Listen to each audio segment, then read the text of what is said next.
신명기 26장 15절에서부터 19절입니다. 오늘은 하나님께 꼭 드려야 될 구제 11조, 3년마다 한 번 드리는 구제 11조가 있습니다. 레위 사람들과 가난한 사람들을 위해서, 구제를 위해서 드리는 11조입니다. 우리가 돈이 생기면 그걸 가지고 재투자를 하고, 가족을 위해 투자하고, 내 사업을 위해 투자하고, 내 삶을 위해서 쓰고, 그거 다 귀한 일입니다. 그것을 뛰어넘지 못하면 그것은 하나님이 주신 그 물질의 의미가 없는 거예요. 그래서 11조를 드리면서도 하나님의 사람들에게는 3년에 한 번은 10분의 1을 또 떼어서 구제를 위해서 그것을 사용해라. 특별히 어려움을 겪고 있는 사람들이 있다면 그들을 위해서, 또 어려움을 겪고 있는 사역자가 있다면 그들을 위해서 그것을 사용해라. 레위 사람들은 자기 개인 소유를 가진 사람들이 아니에요. 왜냐하면 기업으로 받지 않았기 때문에. 그래서 하나님의 백성들이 이 레위 사람들을 돌볼 책임이 있습니다. 그래야 하나님의 일에 전무할 수가 있어요. 백성들은 그들을 후원할 의무가 있고, 또 레위 사람들은 하나님의 일에 전무해야 되고, 또 공동체 안에는 가난한 사람들이, 이 가난한 사람은 누구 책임이냐? 그것은 네 책임이다. 네가 못 사는 건 네 책임이다. 그렇게 하면 안 된다는 거예요. 그것도 또한 내게 물질을 하나님이 조금이라도 주신 것이 있다면은 그 가난한 사람들과 나눌 책임이다. 우리가 하나님 앞에 예배 때 물질을 드리는 것도 참 소중한 것이죠. 그러나 다른 사람을 위해서 그 물질을 쓴다고 하는 것은 예배 때 헌금 드리는 것 못지않게 소중한 것입니다. 왜냐하면 물질을 주신 목적 가운데 그게 분명히 있기 때문에 그런 거예요. 내게 남은 게 있다면 그것은 분명히 다른 사람의 몫이 있는 겁니다. 그건 내가 다 쌓아두라고 하나님 주신 것이 아니에요. 다른 사람에게 나누어야 될 몫이 분명히 있는 것입니다. 이제 이게 사람들 모이면 항상 이 살 빼는 일에 관심이 많아요. 그런데 우리 인생도 살만 찌는 것이 아니라 우리 삶이 잘못하면 비대해져요. 쓸데없는 것이 자꾸 많이 늘어나가지고 여기다 숨겨두고 저기다 숨겨두고 자나깨나 신경 쓰고 내 삶이 늘 불편한 거예요. 누가 달라고 할까 봐 불편하고, 어려운 사람 있으면 주기는 싫고 마음도 불편하고, 그리고 쌓여지는 것이 많으면 다 내 거 빼앗아가는 사람으로 그렇게 보이고, 뺄 생각을 안 해요. 뺄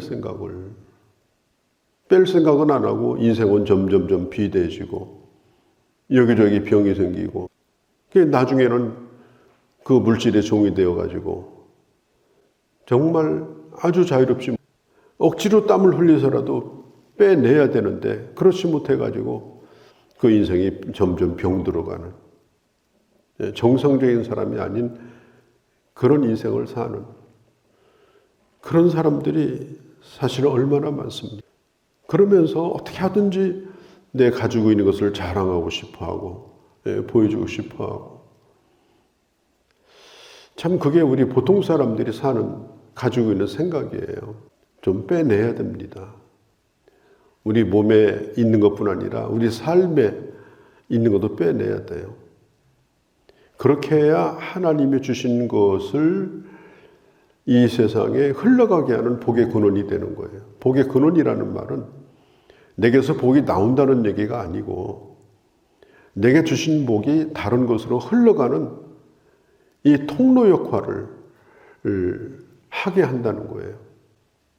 이 통로 역할을 하는 게 얼마나 큰 축복입니까? 내가 하나님 걸 받아가지고 다른 사람에게 하나님의 것을 나눠주고 그게 이 통로 역할이에요. 그걸 잘하면 그게 바로 복의 근원이 되는. 그러니까 이게 참 들어왔다가 아주 정상적으로 잘 이렇게 흘러가도록 나눠주는 거, 나눠주는 거. 이제 그게 굉장히 큰 역할인데 경제도 마찬가지고, 그렇게 하는 가운데 이제 그 경제적으로 규모도 커지고 또 돈도 가지고 있게 되고 이제 그렇게 하는 거거든요. 근데 우리 개인도 마찬가지입니다. 하나님께서 내게 뭘 주었을 때 이게 물론 하나님의 참 주신 귀한 복이죠. 그런데 여기저기에다가 이렇게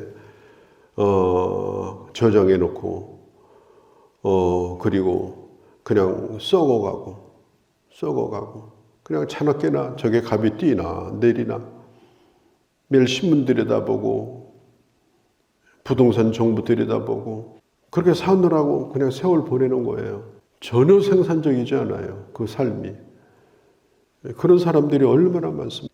내가 깔고 앉아서 잠자고 있는 그 집이 값이 뛰나 내리냐 맨 그거 생각하고. 그러니까 참 가만히 생각해 보면은 어떻게 보면 참 그게 어이가 없는 일이에요. 그게. 내가 열심히 노력하고 일해서 또 30대 밥 먹고 그리고 좀 모아진 게 있으면 좀 나눠도 주고 그런데 깔고 앉아가지고 이게 값이 뛰었나 안 뛰었나 지금 이게 얼마짜리에서 내가 자고 있다 뭐 정말 우리 예수 믿는 사람들은 그런 데서 좀 자유로웠으면 좋겠다 이런 생각이 듭니다. 그래서 자꾸 성경에 보면 주님은 그렇게 안 하도록 하려고 자꾸 시키는 거예요. 11조도 해라. 의무를 다 하고 산다면은 아마 어려운 교회가 없을 거라고 생각해요. 어려운 교회가 충분히 선교하고 충분히 세상을 향하여 교회 역할을 다 할 수 있는 그런 교회가 되리라고 생각합니다. 그런데 그렇게 하지 못하는 그리스도인들이 너무나 많기 때문에 개인은 부유한데 교회는 가난해요.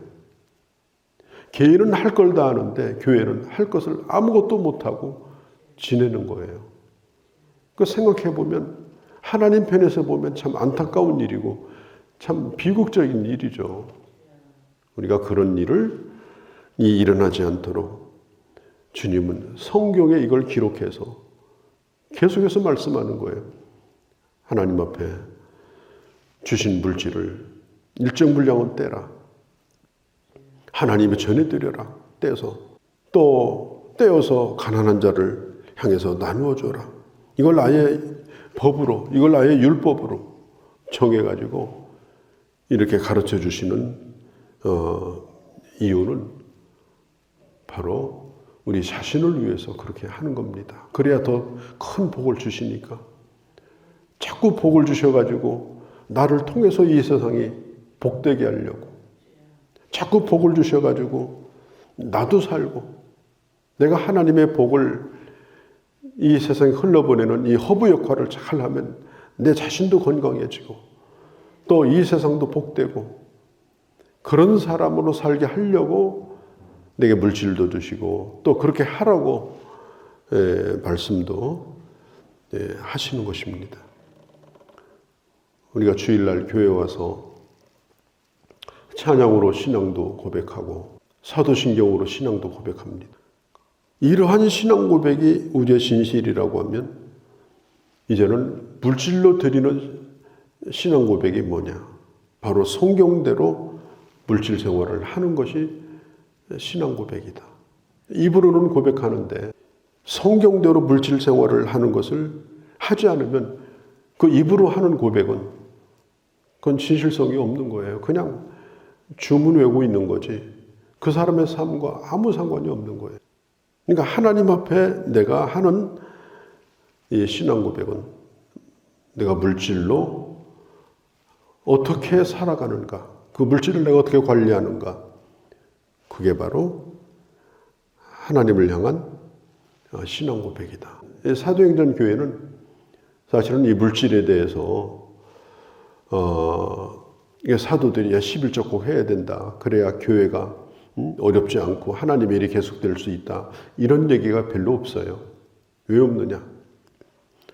그냥 다 바쳤으니까. 땅 문서 집 문서를 사도들 앞에다 가지고 나와서 거기다 맡겨놓고 그냥 마음대로 쓰라고 이렇게 했기 때문에 11조에 대한 얘기를 할 필요가 없었어요. 그래서 사도행전 교회를 보면 사람들이 두려워했다고 했어요. 불신자들이 볼 때 두려운 거예요. 야, 예수 믿는 사람은 우리하고 다르네. 분명히 다르네. 그리고 교회가 쌓아놓는 것이 아니라 그걸 세상을 위해서 쓰는 거예요. 그러니까 사람들이 마구 교회로 몰려들어요. 그래서 세상 사람들이 교회를 두려워했고 교회가 붕괴됐고, 왜? 자기 것을 다 내어놓고 하나님의 일을 위해서 쓰도록 한 헌신이 있었기 때문에 교회가 부흥이 된 겁니다. 교회가 그냥 부흥되는 것이 아니고 그런 헌신이 있을 때, 하나님이 주신 복이 세상을 향하여 흘러나갈 때, 그럴 때에 이 복음도 역사가 나타나는 겁니다. 12절에서 14절까지 이 구제 11조에 대해서 얘기를 하고 15절에 원하건대 주의 거룩한 처소 하늘에서 보시고 주의 백성이 이스라엘에게 복을 주시며 우리 조상들에게 맹세하여 우리에게 주신 젖과 꿀이 흐르는 땅에 복을 내리소서 할지니라. 그렇게 하고 복을 구하면 내가 너희에게 복을 줄 것이다. 또 신명기에 잘 나오는 말씀이 뭐냐면 들으라. 이 들으라 하는 말이 쉐마라는 말이죠. 쉐마. 오늘 본문에도 얘기를 해요. 17절 들으라. 그러니까 들으라 다음에는 반드시 순종이 나와요. 18절 19절에 뭐라고 얘기해요?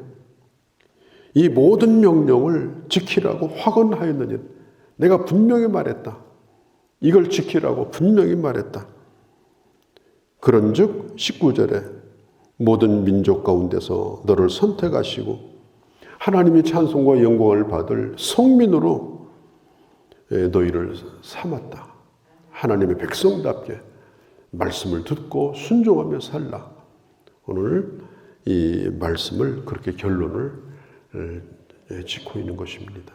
하나님의 복이 이 세상의 복이 되어지도록, 하나님의 복이 하나님의 일의 복이 되도록, 내 개인을 비대하는 것이 아니라, 비대하게 하는 것이 아니라 그런 복이 되어지도록 그렇게 쓰여지는 그런 하나님의 사람들이 다 되어지기를 바랍니다.